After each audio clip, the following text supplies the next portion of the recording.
નમસ્કાર, આપ જોઈ રહ્યા છો ગુજરાતી મનપસંદ ન્યૂઝ ચેનલ ઝી 24 કલાક સમાચાર ગુજરાત સાથે હું આપની સાથી નિધિ।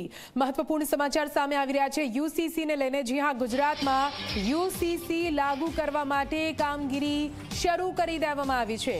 દિલ્હીના ગુજરાત ભવન ખાતે મહત્વપૂર્ણ બેઠક મળી।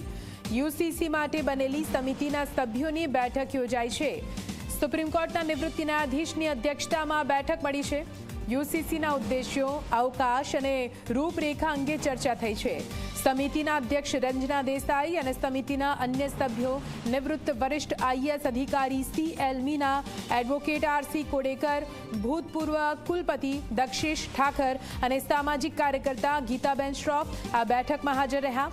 આ બેઠકમાં ચર્ચા દરમિયાન સમિતિએ વિવિધ હિતધારકો સાથેના સમાવિષ્ટ પરામર્શ દ્વારા વર્તમાન કાયદાઓની વ્યાપક સમીક્ષા માટે પોતાના દ્રષ્ટિકોણની રૂપરેખા આપી હતી।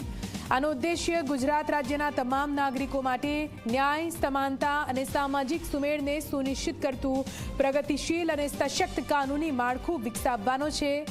આ સમિતિએ મહિલાઓ અને બાળકોને સમાન અધિકારો પૂરા પાડવા, સામાજિક માળખાને મજબૂત બનાવવા માટે અને તેમાં પણ ખાસ કરીને વ્યક્તિગત કાયદાઓમાં સમાવેશ કરતા ન્યાયિક સમાનતા અને એકરૂપતાના મહત્વ પર ભાર મૂક્યો છે। ઉલ્લેખનીય છે કે આ સમિતિ પોતાનો અહેવાલ ગુજરાત સરકારને સુપરત કરશે। તે રાજ્યના ભાવિ